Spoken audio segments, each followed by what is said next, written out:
Hey riders, it's Reggie. We're here to talk about Pre-Ramble Training Camp by Wild Rock Outfitters. And big exciting day coming up in a few weeks.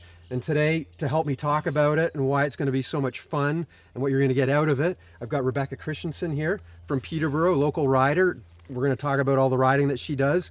She's a Ramble veteran as well, rides a lot of gravel, so awesome to have her here.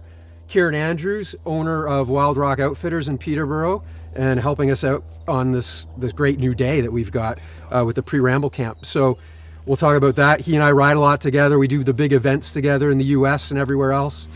So we'll have a lot to talk about in terms of riding and what everybody else can get out of this new rider day at the Pre-Ramble Training Camp by Wild Rock Outfitters. We're hoping that obviously is part of the Reggie Ramble experience, but at the Pre-Ramble Training Camp, when we're in these little groups of 5 to 10 people out playing around on the gravel roads with guides like Rebecca and Kieran who know what they're doing and can help you, that's the same feel that we're going to have. It's going to be fun from the moment you show up in the fairgrounds and go out and do these little rides, have lunch, and then have beer after at the end of the day. Kieran, let's just talk about your business a little bit because it's been a lot different for the last couple of years with the pandemic. So we hear about how hard it is to get bikes and like all these new people getting bikes. Like how true is that? Like are you seeing new people getting bikes? Oh yeah, absolutely. I mean, there's a huge number of new riders as people have had to sort of adapt their lives, getting out of the gym that was closed or their baseball league that was shut down. And you know, some of those people will go back to those sports as soon as they can, and others, they're going to become cyclists, right? Because they've discovered this thing that's fantastic. So it's super challenging, but it's also really positive. And the other thing that's happened is as club riding was often shut down, there's a lot of really like long-standing established riders who've changed how they ride. You know, they came into us, they bought a Garmin, they've learned how to use their mapping, and now they're exploring when they used to just go to the Thursday night club ride or the Tuesday night club ride. Now they're doing their own thing, and that's really exciting too. Right. And are these new riders, like, are they exploring gravel as well? Is that part of what a new rider is checking out? Oh yeah, I think like to me, a modern road bike, it's got big tires, it's got some tread, and that's what people are doing. Like that, I think we're seeing more and more riders, and I can see it myself riding roads like we're on right now. Years ago, you wouldn't see another drop bar rider out here, and now there's just people flowing everywhere. It's really fun. It's a really, really exciting time. Yeah, that's good. So that's what we're hoping to appeal to with the Pre-Ramble Training Camp is these riders that, you know, they might be from the city and they don't actually have gravel roads. We're lucky because we're from Peterborough, Port Hope, Northumberland area where we can roll out our door and hit a gravel road. Most people don't have that opportunity. So the Pre-Ramble Training Camp is made for those people that want to get their toe into gravel basically for the first time. All right, so Kieran, you and I know each other as gravel pros, but you deal with a lot of different gravel or bike riders in general. Sure. You deal with a lot of different levels of riders. You've got the bike shop, you're involved with the club, you've got Wild Rock Travel where you're sending people all over the world doing different types of trips. Yeah. How do you, and you know, there are all different levels of riders and experience levels that you've got. How do you, like, what do you do, or what do you think about to accommodate the various levels that might show up for a given ride? Yeah, it's an interesting question, Jeff, because every ride is different and every group is different. And I think coming from my perspective as a ride leader, particularly on the travel side of our business, it's really important that everybody has a good time. They're paying to have a good time, right? So we've had to figure out how to accommodate everyone's ability. And sometimes you do different things. You might split a group up and so that everyone's riding at a comfortable pace, or we may be taking someone aside and giving them coaching on very specific skills because I see that person's intimidated and there's something that I can help with. So we try to do that all the time. And it doesn't matter whether that's taking someone on our retail floor who's concerned about maybe getting a puncture that they won't be able to deal with, and we help them learn how to change a flat tire. Or they're going to their first big mountain ride in Europe and they're really intimidated about the climate. We have to handle those things the same way. And the main thing is if we can make those people comfortable and confident, they're going to have a fantastic time and they're going to start loving riding bikes as much as we do, which is really the ultimate goal, right? Yeah. Kieran, you've done lots of big events, but you've done the Ramble 2 times and you ride every day. But what's the difference between your Saturday afternoon ride with the guys versus showing up at the Ramble? Like, why is that different? I think any of these big events, when they're executed well, they have this sort of uniqueness and passion and sense of community as a music festival. And if you're into music, yeah, you could sit at home listening to music, or you could go to a concert or go to a music festival. It's a totally different thing, right? Same band, whatever. But that's the way I feel about big events like this, and specifically the Ramble. Like, that sense of community and fun, it's not the same as just going for a bike ride. And there's something really special about events like that. And so I encourage anybody, if you haven't done it, get out, pick one, Ramble or another, and it will be the best day you've had on a bike in a long time. I can almost guarantee it. How do you differ the Ramble versus some of these other monster events that are out there? Because they're all really hard, but they're not the same. No, I think the Ramble is really, it's challenging because the ambushes that good Jeff here lines up for everybody are really tough, but they're kind of bite-sized efforts, right? And so some of these big gravel events, they're just really hard for a long time.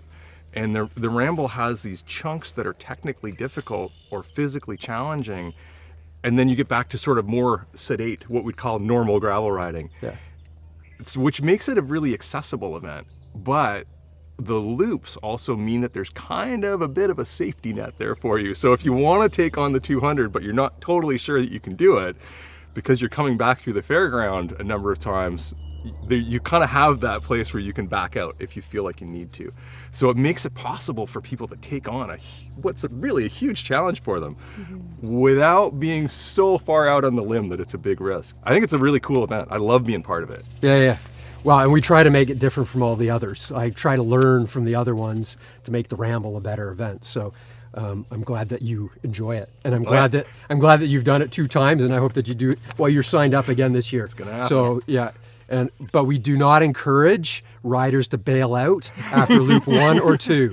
You sign up, you ride it. We talked about all of Rebecca's riding experience, and she did do the first Reggie Ramble back in 2018, or I think it was the very first one. It was a fall event, not a very nice day. But do you have any highlights that you can remember from that day? I do. The biggest thing I remember is getting to that first ambush and seeing people, because I'm a mountain biker, I sort of thrive in those sections and really enjoy them. So for me, it was being surrounded by people that I was similar to on the road, but being able to pass them in the ambush. And I really liked that. Whether or not they caught up to me, we don't really need to talk about that. But that being from Peterborough, Warkworth is not far away. But I felt like I was coming from a long distance because I found new roads and saw things I'd never seen before. So it was a beautiful day, even though the weather wasn't great. It was still nice. We're going to be meeting a whole bunch of riders that are new to gravel. They'll have varying levels of experience as bike riders and as gravel riders. If you were to meet somebody that's new to gravel, Rebecca, what would be your number one tip for them to have a successful 3-4 hour gravel ride? Yeah, I would certainly make sure that you get out and practice on gravel in advance. Make sure that you put some time in so that you're comfortable, but on the actual day of, making sure that your nutrition is sort of on point and eating before you need to eat, especially if you're taking on a longer distance than you normally ride. So for me, I like to eat every hour, and the first 2 hours I never feel like eating, but I sort of make myself eat. I even set a timer. Yeah. It's a great way to make sure that you feel strong at the end. Right. Yeah, that's good. And Kieran, if you were to have one key point that you would give to a new rider, what would that be? I really like to encourage riders to sort of have their own day and ride to their own skill, and what I mean by that is there's a lot of people who will be a little bit intimidated by the riders around them and think they should be able to do what other riders can do. And maybe there's a rider in front of you who can jump over a pothole, and you get down on yourself because you can't do that. But that's fine. That rider might have been doing this for 10 years, right? And so you just have to settle in, do what you can do, and ride within your comfort. And that way you'll be safe, confident, you'll have a great time, and just have more fun. Where if you're pushing the limit all the time because you think you should, that's just not a fun way to ride a bike. So with the Reggie Ramble, Reggie Gravel Fest, we do have all levels of riders, from ex-pros to first time somebody's ever done a cycling event showing up. And I know a lot of people don't sign up because they're afraid to sign up. They don't know what to expect. So what would you say to somebody, Rebecca? Imagine somebody that's never done an event before. This is maybe their first one, and they're like, do I sign up or don't I sign up? Like, what do you say to somebody to get them stoked about, this is a super fun event? What might you suggest to them? I really think just jump in and do it.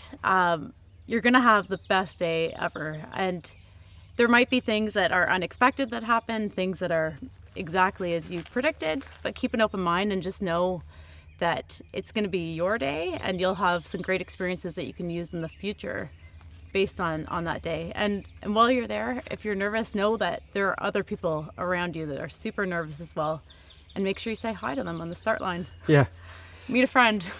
Yeah, we try to be super friendly, right? Like from the point you arrive in the Warkworth Fairgrounds and you show up and meet my sisters and other volunteers at the registration table, like it's very friendly atmosphere. The Warkworth Fairgrounds is super nice. Everybody is there for a fun day. Like nobody's there to beat anybody up on the bike and win necessarily.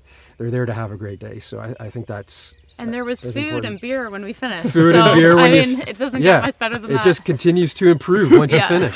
Kieran, what would you say to somebody that's never done an event? Yeah.